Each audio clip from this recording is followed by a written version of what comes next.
open the discussion, please. I am sure that you have questions, and we have very important people here that can play.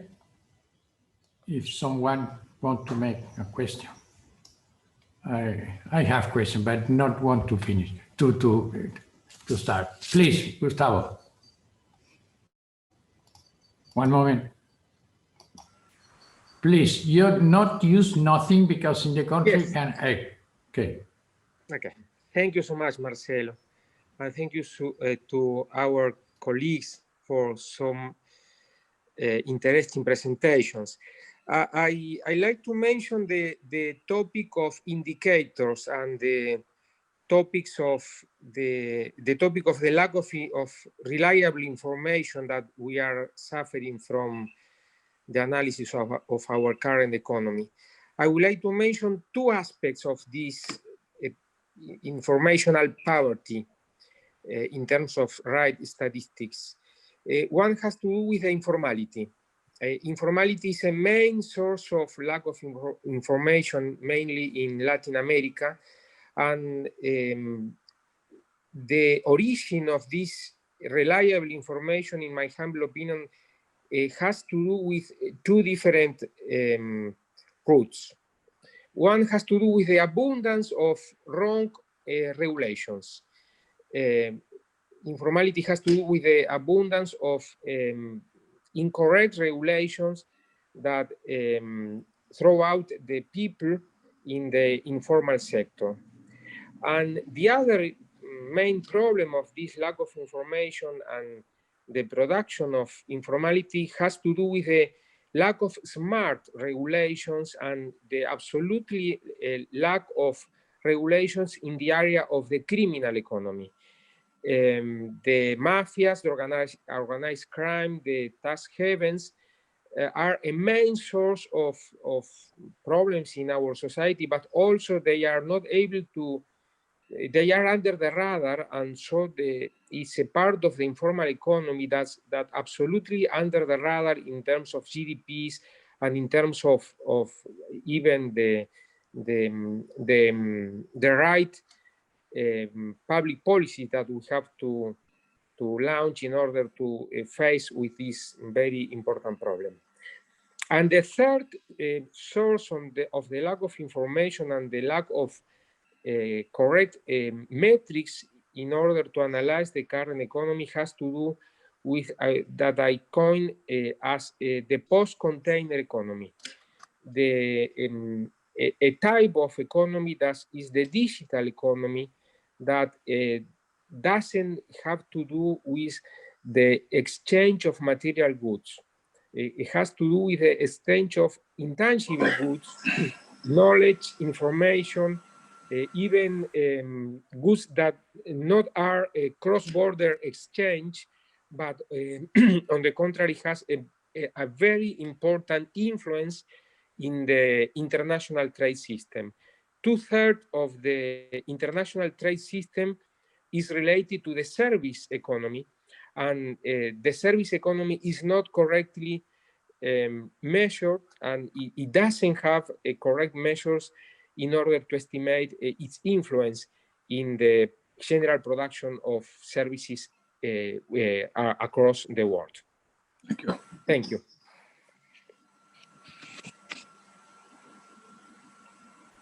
Thank you. May I say something, Marcelo? Okay. Yes, the availability of time, as we know, has not made justice to the richness and originality of the arguments developed in this session and yesterday's session. Now, before some people have to leave, let me remark the following. If we are agreeable to send to us within a week from today, not a paper, although brief, it's important not to misunderstand, but just a one-page statement, we will collect all these statements, we will try to organize them, and then we will send the final results directly to the Pope, because Pope Francis is expecting from this symposium an output, which I'm sure he will utilize for his own purposes. So that, of course, and we will also utilize the assembly of these statements for the economy of Francesco, as Luigino was saying a few minutes ago, and also for the social media. For instance, Osservatore Romano, I'm sure is very interested. So, but we have to be, in a sense, serious from this point of view. We cannot wait more than a week. So if within a week, one page it would be, which can reflect what each one of us has said in this occasion, but also other consideration. The important thing is that the prose, the language has to be synthetic and up to the point.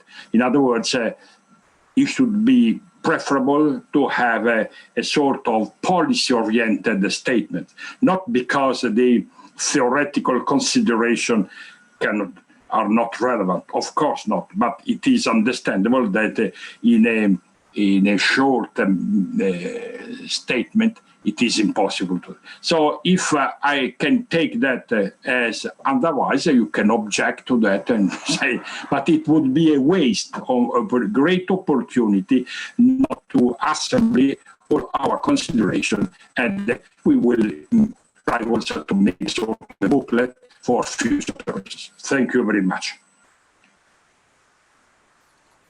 Can I just add something? Yes, of course. Is that okay? Thank you.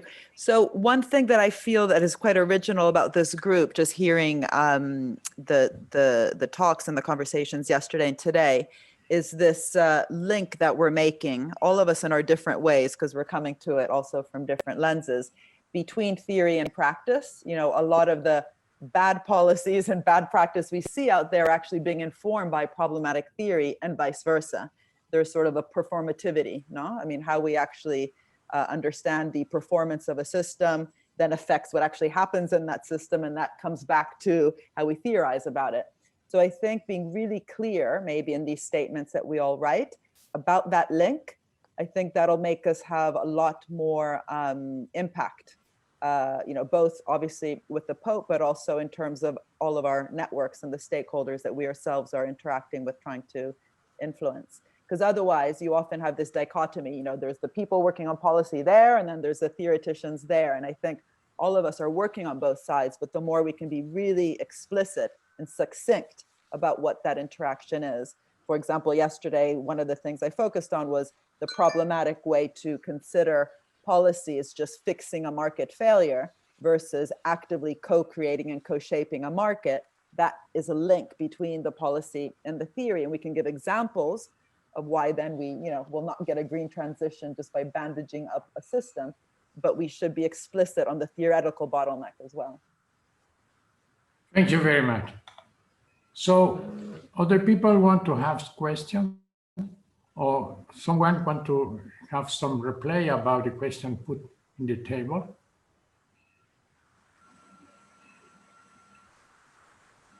Jeff, please. Thanks. It's such a rich discussion. We could go on endlessly and wonderfully, but I'll just make a couple of quick points if I could.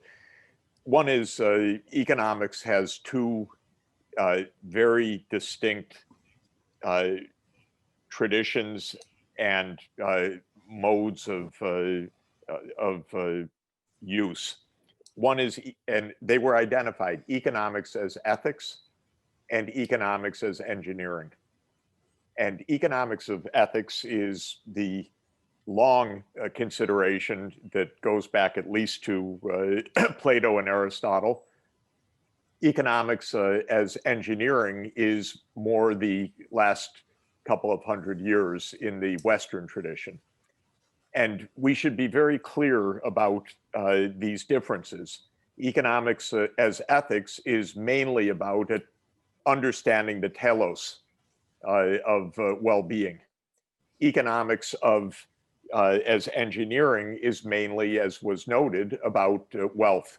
And in fact, the christening of in Anglo-Saxon economics was 1776, the wealth of nations.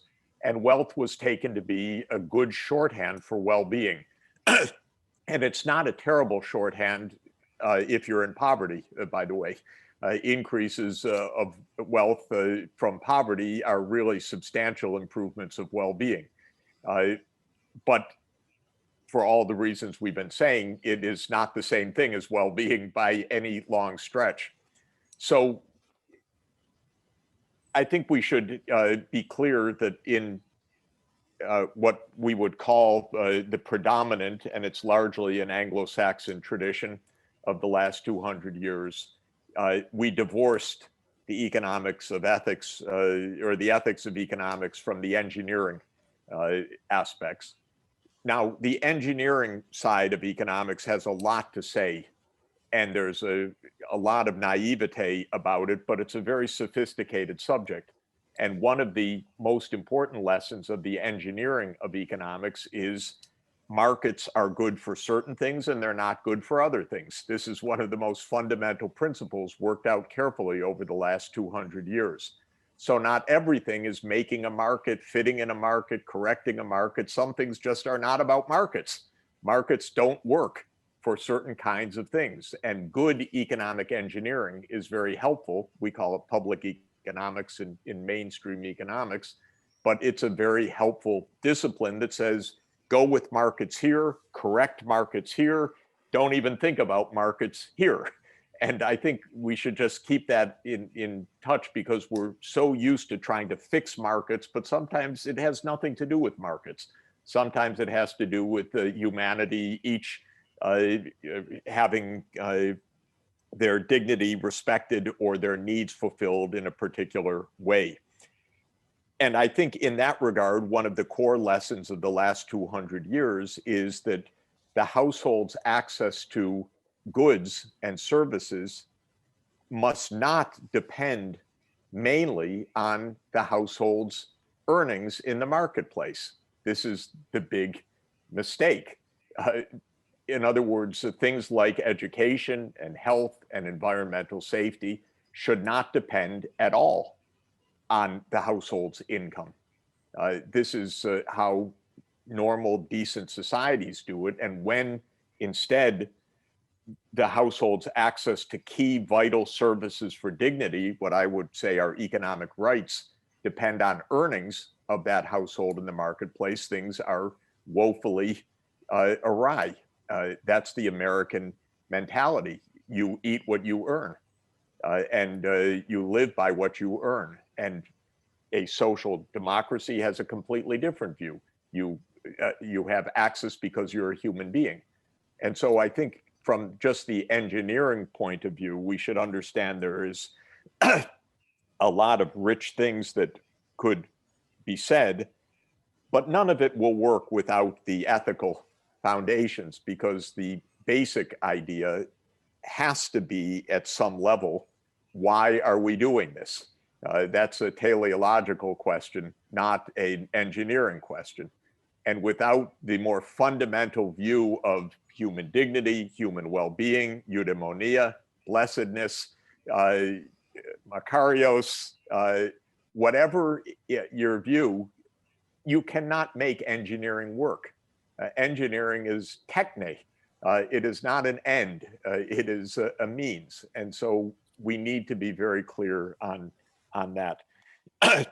One thing I missed in Luigino's wonderful presentation that I feel is very core and should be core to the economy of Francesco is the cultivation of the individual, the training, the growth, the development of character, the core idea that humans don't come stamped out with utility functions. They come as human beings into the world with potentiality. And I think one of the greatest themes of both the traditional philosophy and Christian thought is cultivation. And I think it should be a core idea because it's completely gone from modern economics. The first word in modern economics is you have a utility function. Excuse me, professor, where did that come from? Don't ask. It's each individual's. Gone. Perfect. Finished. And this is a huge mistake because that's not what human beings are. So I would like to see that part added in as a basic idea. Totally agree. And final point I wanted to make, I loved Christoph's discussion about the fundamental drivers of the digital world right now. I just wanted to add a couple of further points to his list of the goods and the bads. The digital transformation, which is profound and very deep in the economy now and accelerated by an order of magnitude by COVID, but still profoundly underway even before, will eliminate massive amounts of jobs. This is clear.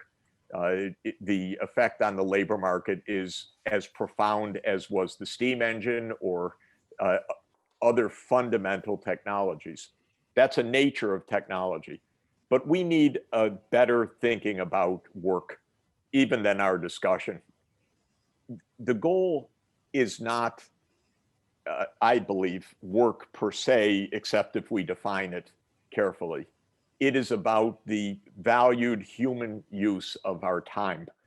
Because if indeed the digital, smart, roboticized, artificial intelligence world could do most of our difficult work, and we could have more leisure time for contemplation, like Aristotle advised us to have, or for caring, or for other non-market activities, wonderful. And so the idea should not be that we're trying to find new jobs. The idea should be that we're trying to create valuable use of our human lives, our time. And part of that is what we would traditionally call leisure. Part of it is more learning time. Part of it is non-market work, if you want to call it that. But I think we should think in terms of lifetime use of our lives and what machines and digital enable.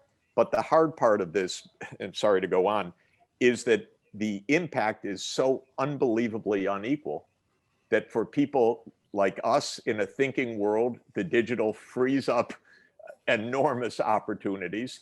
And for other people, it leaves them unemployed. And so this is why we cannot let the market decide the human access to goods, leisure. Everybody should have leisure time, guaranteed. And they do in certain countries, not in the United States.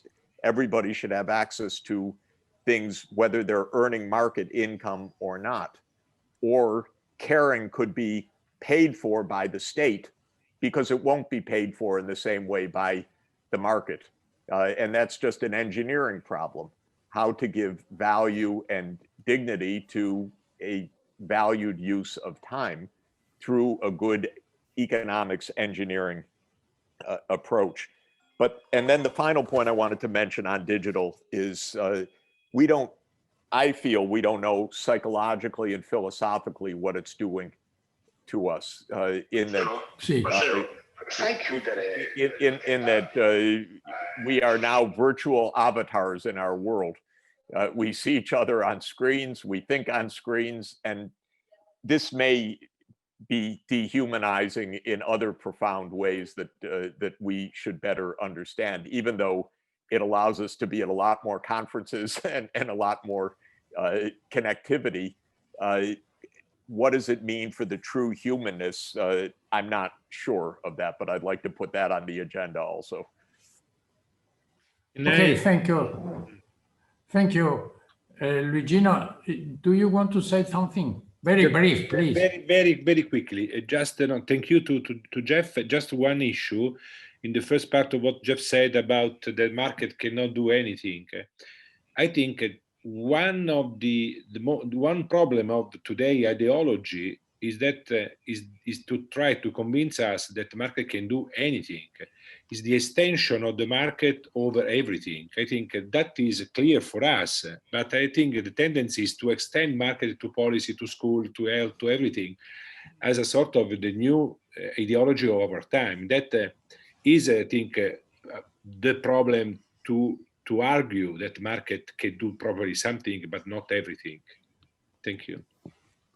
So we arrived at the time, so I don't know if the president wants to continue, but he is very care about the time, so we need to arrive some conclusions.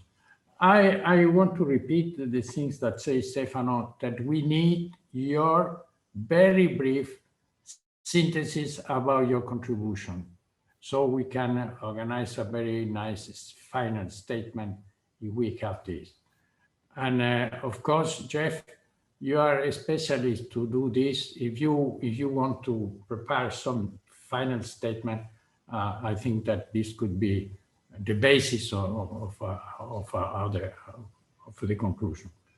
The other thing is, in the end, I understand that the great problem is the economy, because this develop of the economy without ethics, as many of you say. So, but what can we do when the economy controls the politics in the more important countries? So this is a reality. Because we know the problem. We know the problem for many years. We know the description of the situation of Laudato Si. We know also the other popes, the critic of our contemporary society, and also this new idea of man. So many other things, but the great problem for me is that we don't have a good policy, because we don't have the idea of the common good. So I want to repeat the say that say Francis Collins in the Academy of Sciences. We have three problems with that the crisis of the virus rise more clearly. The first one is the problem of truth. We don't have truth. We need to come back to the idea of truth, also in physics, also in economics, also in medicine. We have the problem of good, the common good. We don't have more the idea of good, but we have some ideas. So we don't have a good policy because we don't have the idea of common good. So we don't have the idea of justice. Today, we don't have the idea of justice. The politics not have the idea of justice. So we need to come back to the idea of justice. And in the end, we need to come back to the idea of fratelli tutti, the friendship, the charity. But of course, for this, I'd say also the Pope, we need to be open to the transcendence. I'd say, Collins, we need, especially in this situation, to call with the lamentation, to say to God. So in this last audience, the Pope speak about the Psalms and say the Psalms is a prayer of the humanity. All the humanity pray with the Psalm, beginning to King David, but today all people know the Psalm. And especially the prayer of the lamentation and the prayer of the miserere, we say the Psalm 50, that is fantastic. So we need to be open to the transcendence that the Sir Helen say, the ends, but not only the ends, but the first and death end. Thank you very much. And I wait for your conclusions. That could be very important. Thank you very much. President, you do want to say something? Stefano, please.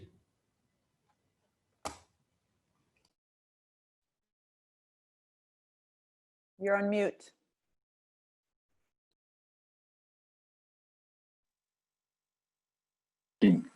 Can you hear me? Yes. Yes. I said that we bear responsibility for the ideas upon which institutions, both political and economic, are based. And we bear responsibility for what bear as nature. Now, it is well-recognized fact that market systems are consistent with many cultures, conceived as organized systems of values. In turn, the type and degree of congruence of market systems with culture is not without effects on the overall performance of the systems themselves. In general, the final outcome of market coordination will vary from culture to culture. Thus, one should expect that a culture of possessive individualism will produce different results from a culture of reciprocity, where individuals, although motivated also by their own self-interest, entertain a sense of fraternity. But in the same way, a culture of cooperative competition will certainly produce different results from a culture of positional competition. But cultures are not to be taken for granted. Cultures respond to the investment of resources in cultural patterns. And in many circumstances like those of today, it may be socially beneficial to engage in cultural engineering. This is one of the main duties that the Pontifical Academy of Social Sciences is pursuing right from its inception, as John Paul II wrote in the decree which institutionalized or created this academy. So thank you very much to each one of you individually. We hope to see you in Casina in the Vatican, and maybe perhaps we will continue this approach in the next occasion. And we will have another workshop which has been already planned next March to discuss how to implement the major ideas contained in Fratelli Tutti by Pope Francis. So thank you again, and we are waiting for the one-page statement for each one of you. Thank you. Sorry, one thing, President. Maybe Augusto want to say something. You are happy, Augusto, about the meeting that you organized to follow your ideas? No, just to thank you all. I mean, I think there was very, very rich contributions, and from different angles, as Mariana was saying. So, and also it was a pleasure, and thank you, Marcelo, for to see so many friends, no, and colleagues. I'm sorry, Sabina, that you're locked in there. Well, maybe I don't know if you're happy with that, but I wish that Marcelo, next time we can do it at the casino again. Yes. Okay. Where there is good more food. Beautiful place, more beautiful place at the Vatican and in Rome. Thank you. Thank you. Bye-bye. Bye-bye.